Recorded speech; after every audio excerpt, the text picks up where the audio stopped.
What's up, everybody? Welcome to Up at Noon. Today, Danny Shepard's here to tell me all about his Nightwing fan series. But first, Microsoft wants more stuff for the Kinect. Pfft. All this other stuff's happening with Tomb Raider. Pfft. This is the news you care about. It's your almost normal panel of experts. My Canadian Maple Leaf, Mitch Dyer. Hey. Hey, how are you? They like you. Oh my God, apparently. My Italian meatball, Brian Altano. Hi. Our lead story, Microsoft hopes developers will keep using Kinect. This is out of Gamescom. Phil Harrison says, we let the developers choose whether they want to use Kinect. It's one of the tools that they have in their tool belt for taking advantage of the Xbox One, and we hope they continue to use it. What are the other tools? I think the other tools online are actual tools. I got my wrench, I got my screwdriver, got my Kinect. Here's a twisty straw. Yo, guys, you want to put achievements in this game? A tool.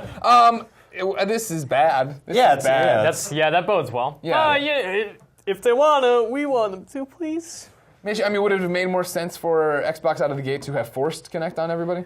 I mean, in the sense that it's like, you need to have Kinect integration in your games. It would have been suicide. There's no way. They forced it on me when I bought that thing. So, like, what happens there, right? Like, I spent $100 on a big brick that sits under my TV that doesn't understand me. So, like, can someone come pick that up? Give me a few X-Bucks or whatever it is? Hey, they use real money now. They do. Yeah, they got rid of that garbage. So we were talking about this on Podcast Unlocked this week, and that the Kinect is still, if you have one, still kind of core to the experience of navigating that machine. Sure. Microsoft announced 3 new bundles this week, all 3 of which do not come with Kinect. So it bodes well. It's like, okay, I have this, and I can use it to navigate. I can Netflix, go to whatever. But at the same time, it's like, okay, well, you are releasing 3 new bundles, none of which have games that use Kinect or the hardware at all. So, like, what are you doing? Like, we hope they want to use it, but we're not going to put it in the box anymore. It's dead. Yeah. Microsoft can we just seems call to it? not care. You and I can. All right, you don't Break want the news. to. I'm sorry, we're getting breaking news. Brian, do you want to take it? The Kinect is dead. Who delivers death notices like that? The Kinect is dead. This is Hey, but also, who claps at a death notice like that? Yeah, they killed it. That's horrible. That's worse than what I did. I still have my Kinect hooked up, and I still talk to the TV. I like my Kinect. Yeah? I think the new Kinect is good. Like, it works. I have no problems with it responding to my stupid voice commands. Yeah. I yell, next page, next page. It works every time. It turns on and turns off for me, and it goes to That's TV. all you need. It's one of the problems. Totally worth $100. Totally worth $100, not having to touch any buttons. Next up, Rise of the Tomb Raider is a timed exclusive for the Xbox One. This was a whole rigmarole this week, guys. It starts out that it's an Xbox One exclusive.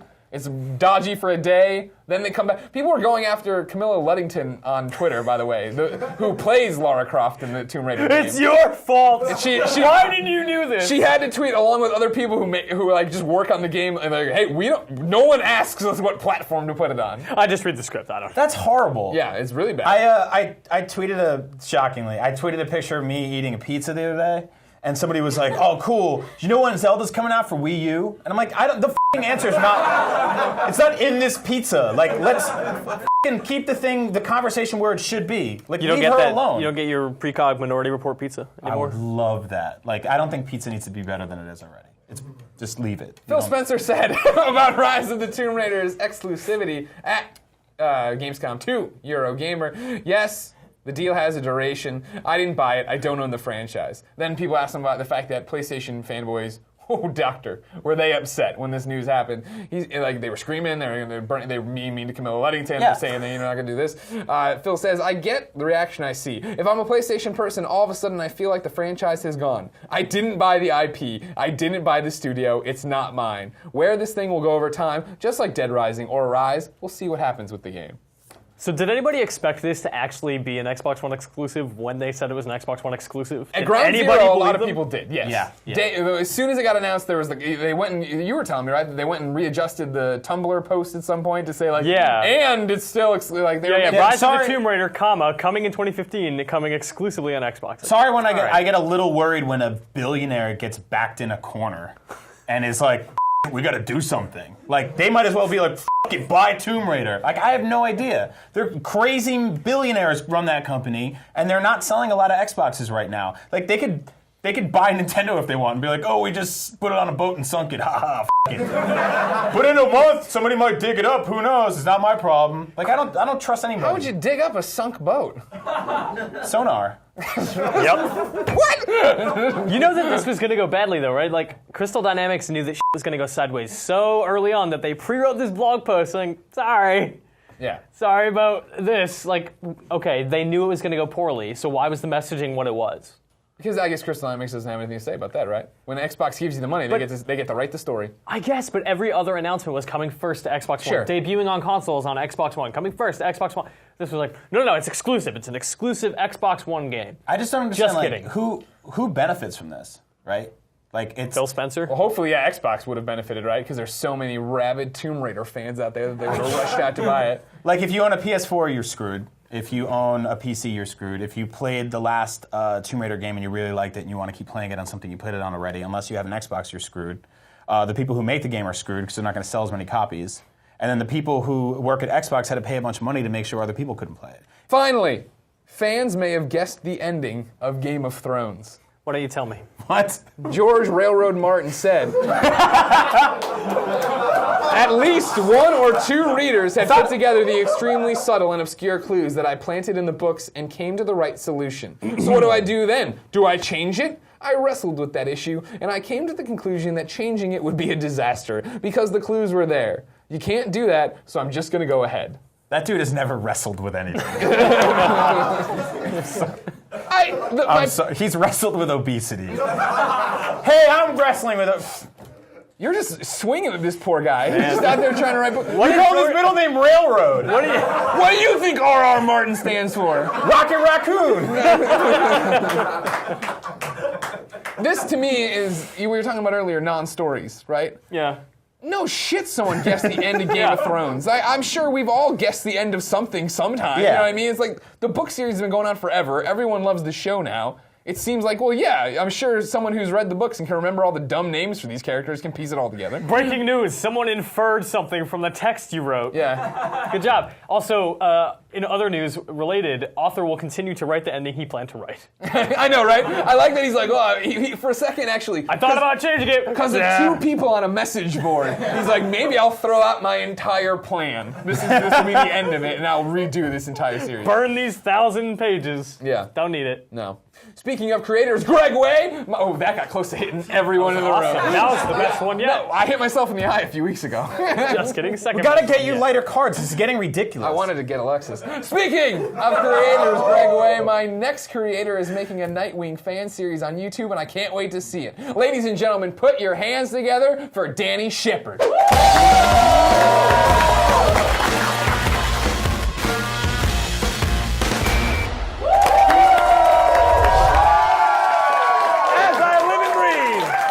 Shepard. How's it going? I'm good. How are you? I am amazing. You are Nightwing. I am. Now let's talk about how conceited you are. You set out, I'm going to make a Nightwing series, and I'll be Nightwing, I guess. I know, man. I'm just a trademark narcissist. No, you're not. The series looks awesome. Thank you. You put out the teaser. You got the official trailer's dropping this week, right? Wednesday? Yep, on Wednesday. It's August 20th. Okay, they get that, all right? Don't worry about it. Sorry. Okay.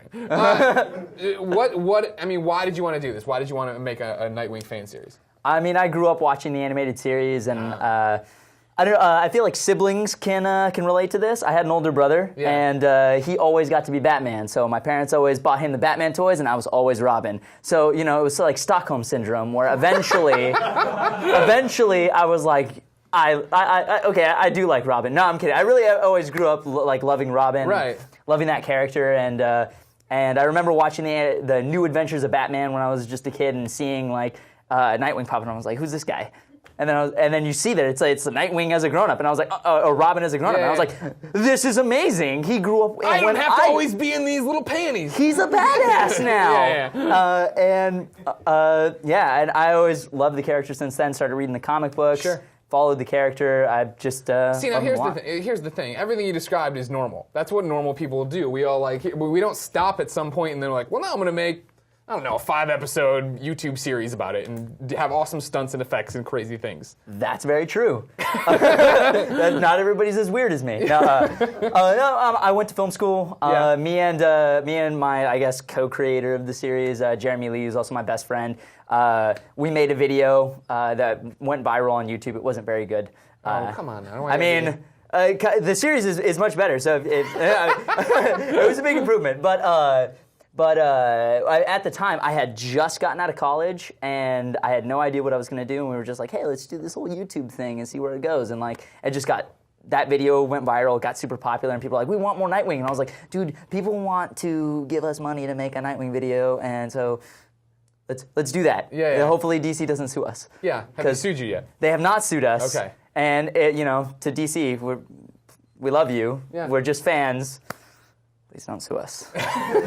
So how are you making money then? How do you do this? We're not making any No money. money's made, There's okay. no money. We're not making any I guess, merch or anything like Sure. that. Like aside from the Kickstarter stuff, we're not trying to put in festivals. We're not trying to really do anything. We're really just this has been a passion project. We love the character. We love the story. Sure. We love Batman. We love everybody who's working on this project. To my surprise, is like huge fans of this character in this universe and just wants to see it come to life. And I think everybody's totally cool with just doing it for free and just doing it for fun. Nice. And hopefully, get our names out there in the process. So then, in a nutshell, where are you picking up from? Are you drawing as like canon for you, the animated series? Are you drawing from comics, or is it an original like storyline? We picked pieces from everything. Yeah. Anything that we liked growing up, we were like, we grab little bits and pieces from here and there. So there's a lot of stuff, because animated series was the first thing that my first interaction with these characters, my first interaction with Batman in general,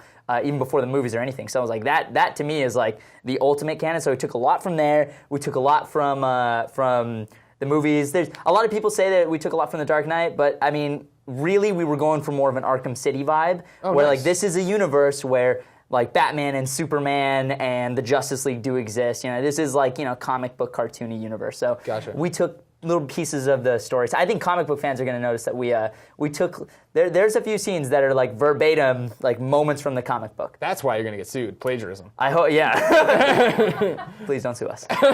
Jim Lee's a friend of the show. He'll never sue you. Oh, really? I can't promise that. He likes us, all right, but I can't promise. Jim Lee is what caused me to start reading the comic book. Oh, yeah? Book. Yeah, I read Hush for the first yeah. time, and I was like, on this board. is amazing. Yeah. I need to read more of this. And that honestly was sparked in 2003 or something, maybe. Nice. So All right, so Wednesday, trailer drops. Wednesday trailer drops. You brought a hot teaser, though, right now. I brought a hot teaser. Do we need to set it up or anything? It's just what it is? Yeah, I mean, this is like a quick flashes of action and stuff like that for what you're going to see. The actual trailer that's going to drop on the 20th is going to get into the story and show a few more characters and reveal a little bit more. And then we're actually going to drop the series shortly after. We have a release date, but it's going to be in the trailer. So watch it on the August 20th and you'll see the release date. That's why they call them teases. All right, ladies and gentlemen, here it is.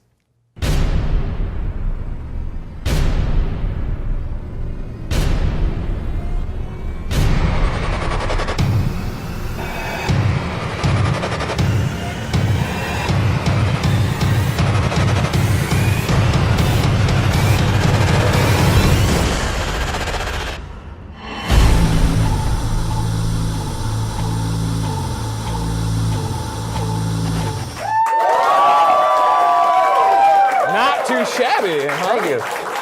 I mean, is it intimidating though to come in granted you have talent and I don't. But when I come into a project where it's like, oh man, I'm gonna make a Superboy film, right? I'd be like, oh man, it's gonna suck. It's gonna be bad. You know what I mean? Because I don't know how to do anything. This isn't gonna look right. It's not gonna look like the movie or the comic. Or I mean, how do you get over the self-doubt on that front? Or did you not even have that being a filmmaker like yourself? No, not at all. I feel like I've had probably 3 nervous breakdowns. Oh, wow. Since we began this project.